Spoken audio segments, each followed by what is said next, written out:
Hi, and welcome to Spirits, Mediums, and Things That Go Bump in the Night. And my co-hostess, Toni. Hello. Hi there. It's so wonderful to see you again. It's wonderful to see you. It's been way too long. Oh, it's what, 5 days? At least 5 days. At least 5 days. It's just way too long for us to be apart. You know, the really neat thing about our friendship is that it's like, I know that we must have been together in a past life. We had to. Had to. Do you think maybe you were my mother, or do you think, or what? Your mother? Yes. I might have been your father. Because you're so much wiser than I am in a whole lot of things. Oh, no. Speaking of wiser. Wiser? Is that the beer place? No. You had a crazy weekend a couple weekends ago. You read 45 Over 45 people that weekend. That's a lot of people and energy. That's a lot of people, a whole lot of energy. And every person that you read for, you know, there's a little piece of you that goes out. Yeah. And so when you don't, take that time to recoup, it has a tendency of being drained. You're depleted of all your energy. Oh, most definitely. You know, and it's not just about mediums that do this, it's also about caretakers. Well, yeah, caretakers, but it also goes to people who, the old saying a couple years ago, they call them vampire suckers. Psychic vampire suckers. Did I say that wrong? Oh, okay, sorry. That would have made a great movie.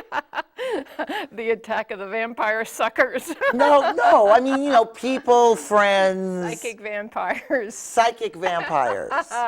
Where you're around them and these people just... Oh, they just suck your energy out. You know what's so funny is you see them in families. You really... Oh, I know. You really do. You know, and it's like, they're the ones where you go see them and they start talking to you. And before long, you're going, your eyes are, ooh. Well, you're glazed over and you're zoning out. Yeah, and it's not just because whatever, you're bored. It has to do with really you're being drained. Yeah. And, it's like the sibling that goes through all this trauma and stuff. They're addicted to the trauma. Oh, they are? Yeah, and so they need that energy fix, right? So what do? They unload on their siblings or their parent or whatever. That person engages in whatever their trauma is, and then they're going, oh my God, I'm drained. Oh yeah, definitely.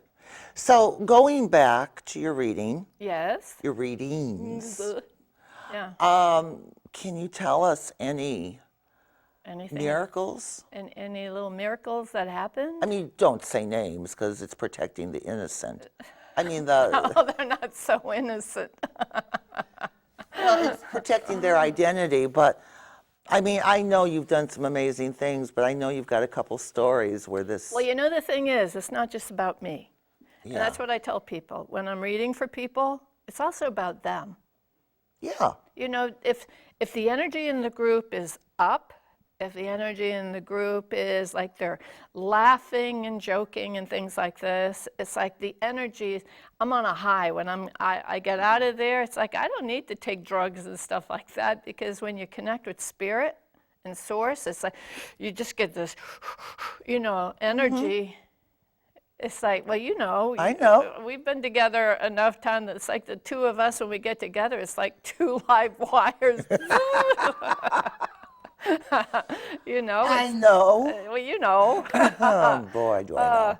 Well, I try to forget, and that's what I tell my clients. As soon as I leave, and if Chris is with me, he'll say, well, anything interesting happen? And I'll say, well, yeah. And if I say it, I'll remember it a little bit, and then it's zip. I know. But this last time, the only reason I remembered is because the man was following me out the house. He says, let me walk to your car, and I introduced him to Chris. And so while we were walking out, he's telling me this really neat story about how he found my card in his lunch pail. Wow. Okay, and I'd been to his house before, maybe a couple of times, but he found my card in his lunch pail, and there was a friend of his whose son died. You know, it was like under tragic circumstances, and the family really went through major depression for about a year, where it was so bad that even the mom, you know, could not even go out or anything like that for a year. So he takes my card out and he gives it to the husband. He says, "You got to show this. You got to show this to your wife. Whatever you do, show it to her. She needs to go see this woman." And so he did.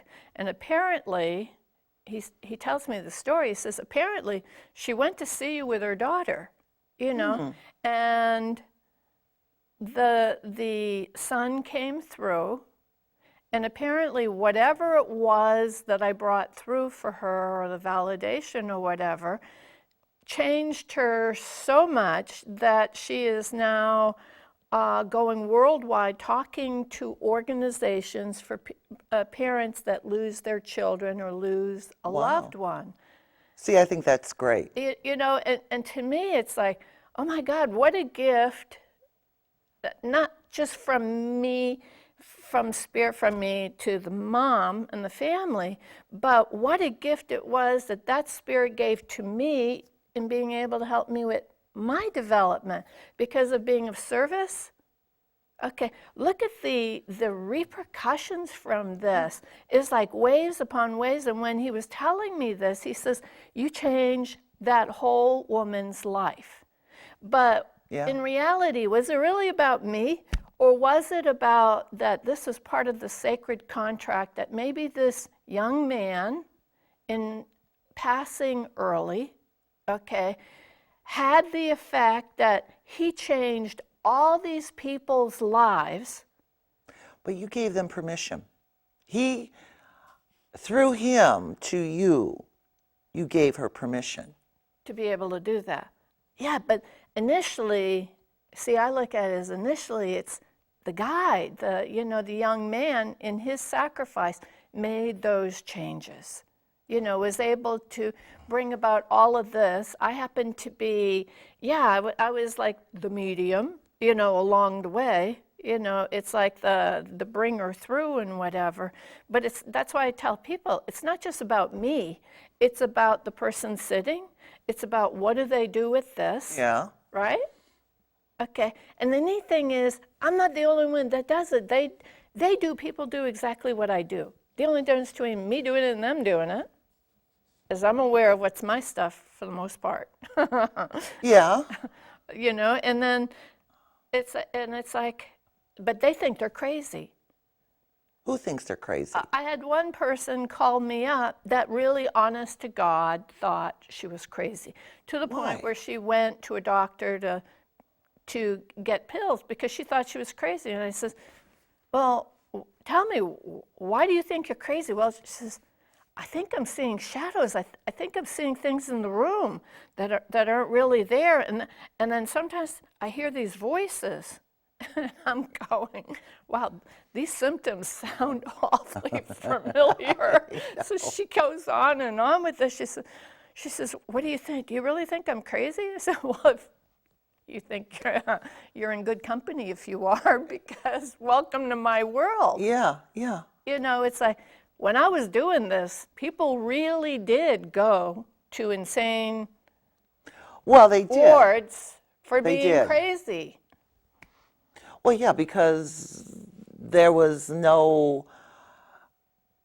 knowledge of spiritual people on the other side coming through, reaching. Yeah, they thought they were crazy. Now, you're one of the most evolved people that I know, okay? But yet, you never really saw yourself as being a channeler, did you? Mm-mm. Okay, and so when you were doing your hoodoo stuff, right, what did you call it? You know, it's like now what, with Lori or what? No, with just knowing things, like in your business, knowing people.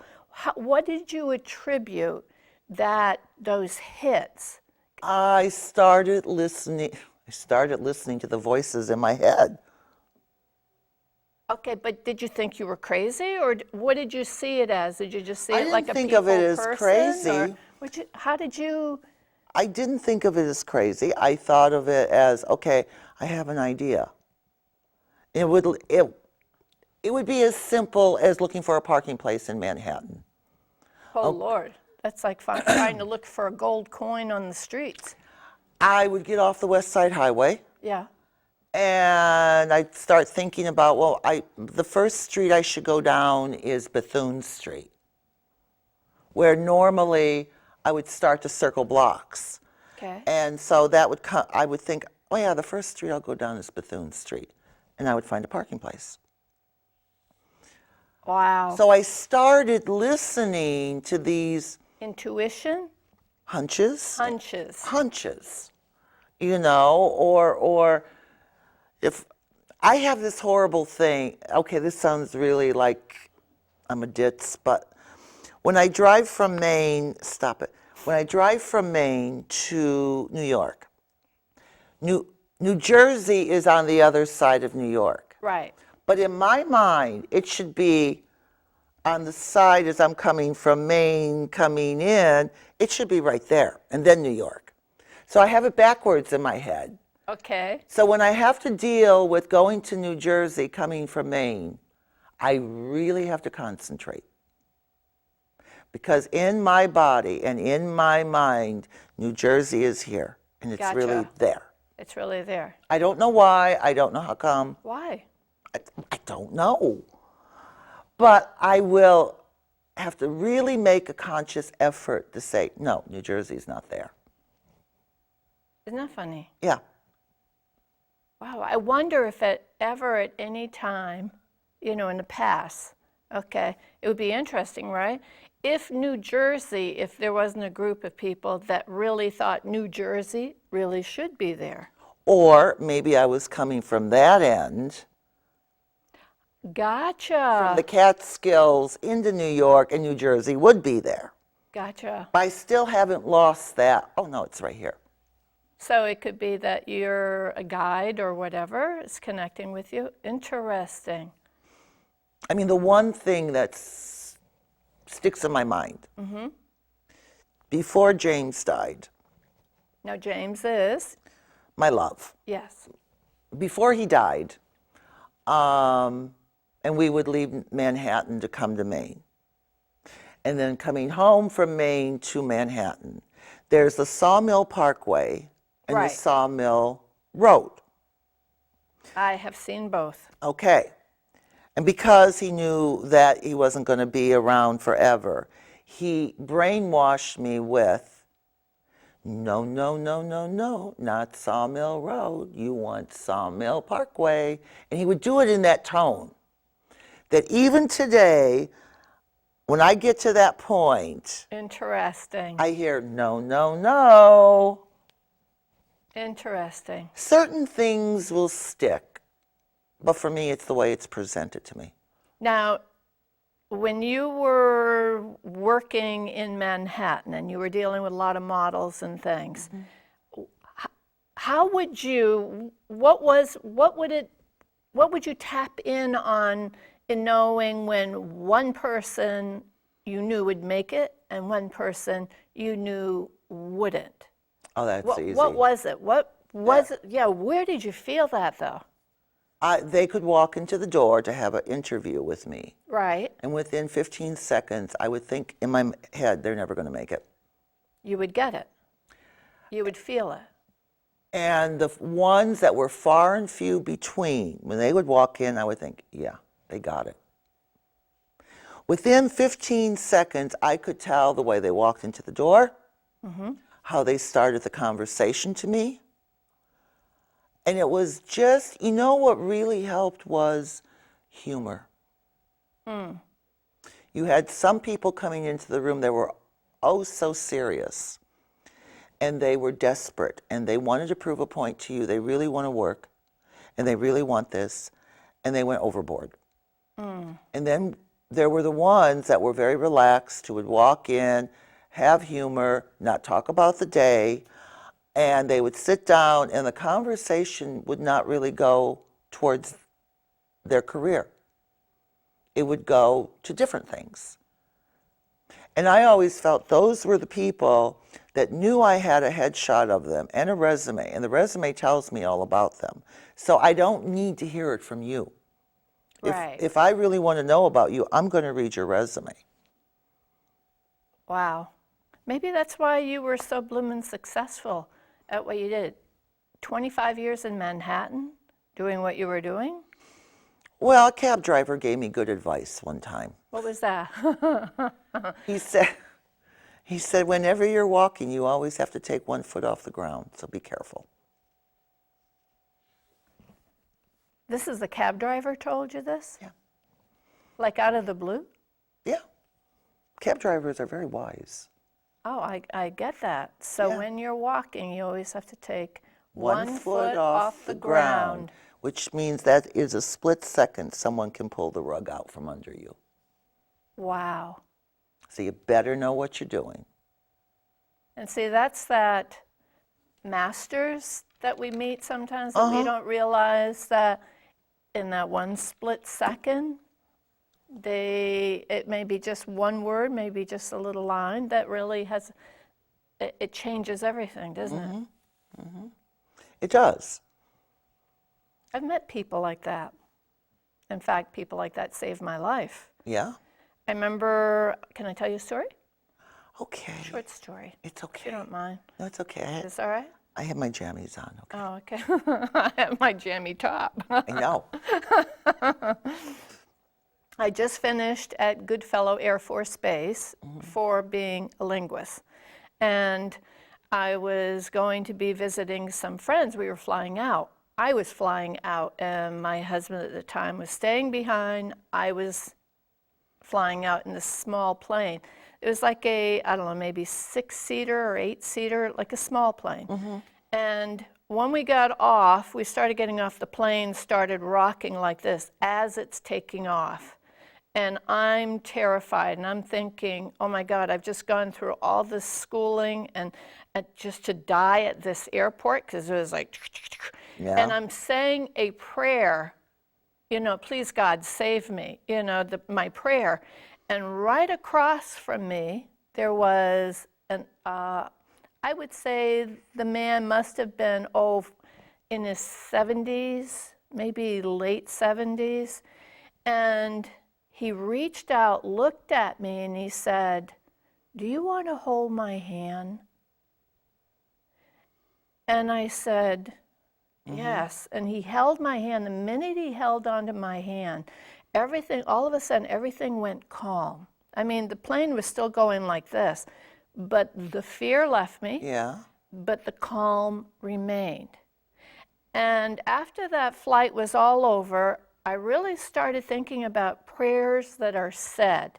Now, my prayer in my mind, I was thinking, please God, save my life and stop this rocking. But the way that the Creator answered my prayer was by giving me a master, right there to hold my hand while I was going through this trauma. And so sometimes people go through trauma and they're praying and they're thinking that for God to remove them from the trauma when that can't happen. True. But God will send someone to help them move through it. Does that make sense? It does make sense, but did you realize that at the time? Or as you reflected back, did it come to? Reflected back. Okay. Yeah, because when you reflect back, you realize. Yeah. Yeah. I did know. Thank you for, the calm winds, because I knew then, even if the plane went down, I was safe. I mean, I was safe here. My soul was safe. Yeah. But it's like, I started reflecting on this with the book. I'm finishing up my book. And so it's like, wow, those are those prayers that are answered not quite the way we expected them to be answered, but answered in the best possible way, so that when people tell me all the time, well, I prayed and I've been doing these affirmations and it's not happening the way that I want it to happen. So they think the prayers aren't answered. Right. They but are. most people are not that aware of subtle situations because they're in a moment. Right. They're in a moment. If they would look back, if they do, they would see what you just described, Right. and that got you through him holding your hand, the calmness. And I'm sure in everyday life with everybody and every level, when they're worried about food or worried about money or they're worried about this or that, something has come in to move them along for the next week. Right. But I think people nowadays are becoming more and more aware of that. Oh, absolutely.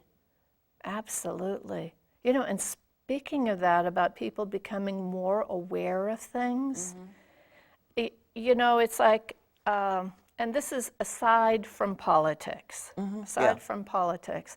This is, you know, I was praying for, because I really did not know who would be the best person, you know, to help this country. Yeah. And so I asked the Creator, give me one big bloomin' sign that for the right one, show me who the right one is. And in a TV, I saw it only twice on one day, and then I never heard of it again. And I just happened to be watching the program. The announcer was asking President Trump, this is going to sound crazy, President Trump, what was his religious background like? And what he said changed everything for me, because he said, when we were younger, my father would take me and the family to go hear a minister speaking, and he says, every Sunday we loved going to hear this guy who had his own church and all that sort of stuff. We loved hearing him, and we hated it when services would be done. And so the announcer said, well, who was that? He said, the positive thinker, the 20th century positive thinker, Dr. Norman Vincent Peale. Wow. Positive thinker. I would not have said him. I would have said Martin Luther King. No, he would go every Sunday. Have you ever heard of Dr. Norman Vincent yeah, Peale? absolutely. I mean, he wrote The Power of Positive Thinking. Yeah. Okay, and you get every Sunday, this man went to hear this positive thinker. You can't, I've read his books. Oh, I did too, years ago. The guy, it was simply amazing. I mean, it's like I've listened to some of his tapes, his recordings, just listening to the vibration of his voice changes things. Now, when you have someone that has grown up hearing this every single Sunday, okay, it has to have a positive effect. Has to. Has to, yeah. I mean, Okay. because from little on, you're very impressionable. Exactly. And so that changed everything for me. It became about a man that is going with his higher self to do what is the highest and the best for the country. I don't care what all the hype is, the media, whatever. For me, it was this man's teacher, his master teacher, Was Norman Vincent was Peale. Norman Vincent Peale. Yeah. Wow. You know, and it's like it changed everything. Well, you did ask for a sign. I asked for one big, humongous sign, and they only did it that one Sunday. And I listened to the show at first, and then they did it later on in the evening, and I listened again, and there again, it was like, in fact, you could see it when President Trump was talking about Dr. Norman Vincent Peale. His face was transfixed. It was like he was back in that moment. How could you not become president when you have that vision that this is Right. what I want to do? This is what I need to do, is to be of service, to help. well, it was, There's no hate there with no, that. There's no hate. no, but at that moment that you saw it, Yeah, it changed things. it changed things. Yeah, I can understand that. So it's like, Well, I think people in everyday life, like I have my classes that I'm teaching at the studio. oh my God, yes, and I heard that you've had phenomenal success It's with been this. there, I always said there's talented people in Maine. There are very intelligent people who just need Little guidance. just a little guidance, not much. And I've had, well, my first class, they were an amazing group. My second class here is just an amazing, but in a different way. Wow. I mean, my classes are not formatted to go A, B, C. I have to walk into the room. I have to see who's there and why they're here and how can I help them? My first class, I had age range from 13 years old on up to 87. I had 50% men, 50% women, and it was all ages. And I mean, for one split second, I did think, whoa. But it turned out to be absolutely wonderful. The 13-year-olds, I told them up front, I said, I'm not going to treat you like children because you're overpowered by all the adults here. So you're here to learn. So I'm going to treat you just like them. And they loved it. Wow. And some great, great, great people. This class here, it's a different energy. It's a different group of people. What's the age group here? Age group here is going from 34 on up to 81. Wow. And how many do you have in this class? I have about 6 in this class. This is good because then you could really focus on each person's. Well, that's why I'm happy it's the Yeah. size it is, because each one has a different dream that they want to accomplish in their lifetime. And what I noticed in this class is one of the women grew up on a farm. They raised sheep, sold the wool, did all of that. She hasn't done that in years. She liked the feeling she got from that, and she wants to go back to it. And I mean, everyone, another one of the women in the class. Is it all women? In this one, yes. And she helps out in a prison. Oh, neat. And she wants the people who have been accused unjustly, have been accused of something perhaps they did not do, and they're going to come out and they're going to be angry. And she's doing a lot of good work. So without revealing any more, it's a very different group. Well, how do they apply what they've learning in your group with what they want to be? Well, because of television and because of the studio here, people rarely see themselves on camera. They might see a photo of themselves, but they don't see themselves talking to someone. That's what I love about this show, because I would never, ever have done anything like this, but Yeah. they make it so easy here. Oh, yeah. I mean, Well, it's showing these people who never thought about this. So as I incorporate the studio and incorporate having them put their own word out there to help other people who are at home watching the show, right. what these women people have to offer. It's just expanding the knowledge a little bit more. So them to be sitting here on camera, to see themselves, gives them power Wow. to help people who were in the boat. Don't you just love that about this show? Because it's like sometimes we can put on the craziest. Well, I things. I ran into somebody at the post office one day, and he and his wife were there, and they says, we watch your show and we watch Gloria's show, and we have to sit down because we never know what the two of you are going to talk about, which we don't either. But I like that, don't you? Because I know that spirit guided.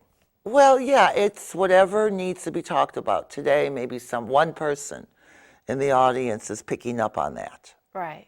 And they might need to hear it, or they might need a little humor. But I did have a dream. Oh, tell me. I had a dream. Jesus, my stomach's growling.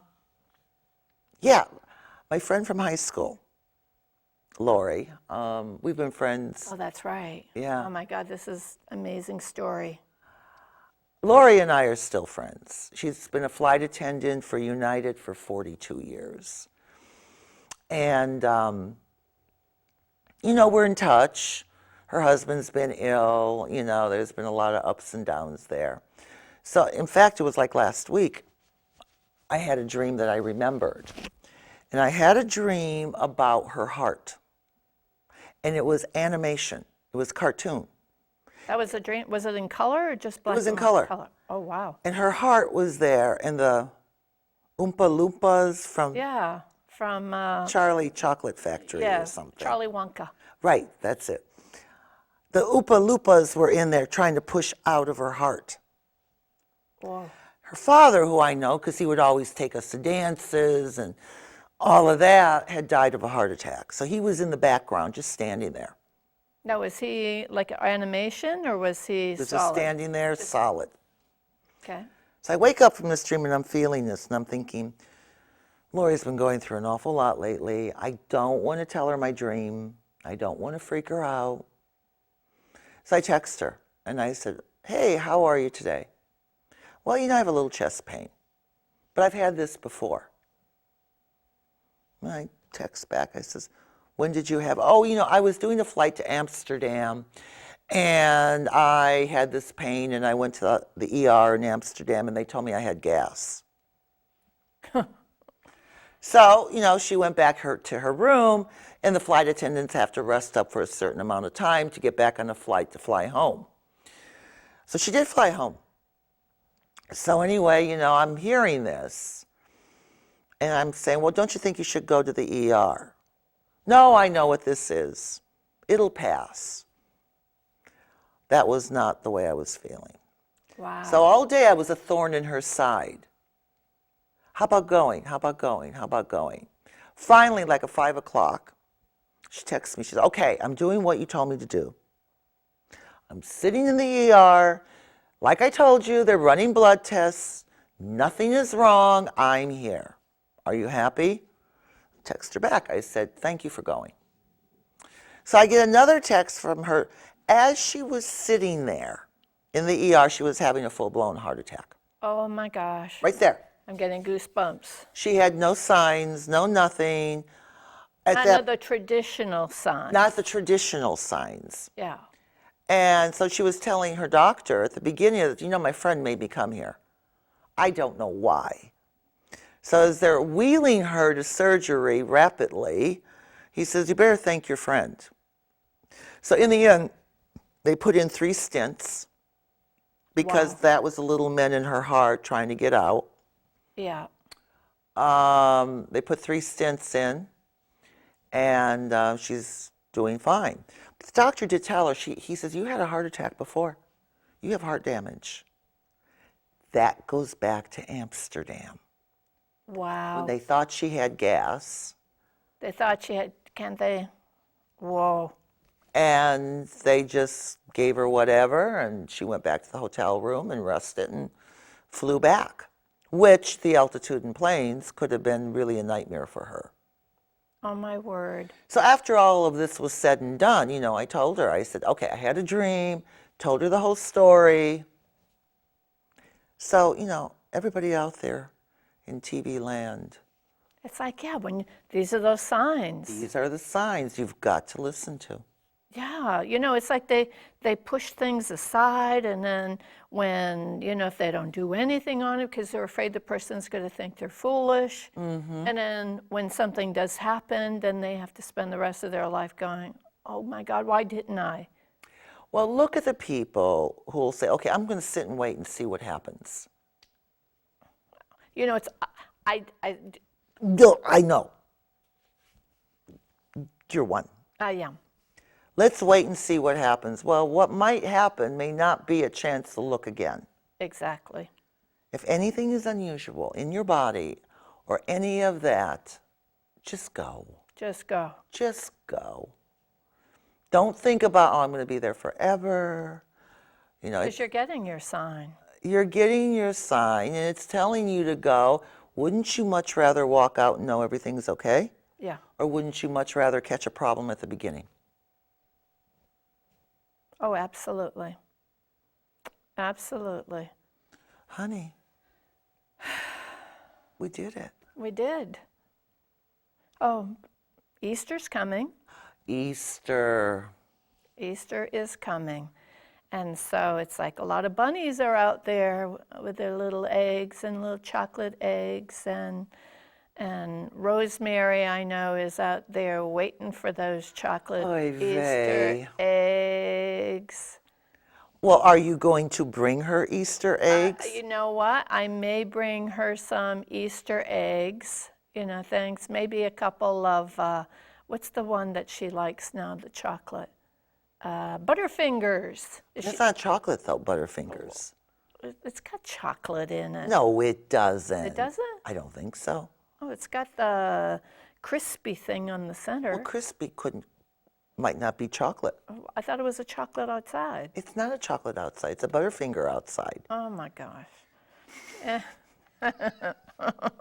Anyway. I want to tell Rosemary how much you care about her. Well, I do. I brought her an avocado. Did she like it? She was hungry for it. Oh. So I brought her an avocado, and I had it cut up in the kitchen and brought it up to her. Of course, I take care of her needs. Oh, yes, you do. You're a good daughter. I am a good daughter. Yes, but I bring her the sweet stuff that she doesn't necessarily need but want. She likes you better. Rosemary, we love you. I haven't been to see you because I've really been busy and I was sick. So, but I will be coming up to see you with a whole lot of candy. So not to worry, not to worry. And we want to thank our audience, our viewing audience, definitely. for spending the time that you do with us. And putting up with us. Putting us, yes. I mean, putting up with us is one thing. True. But I hope it made you laugh. I hope so too. We love you all. Namaste.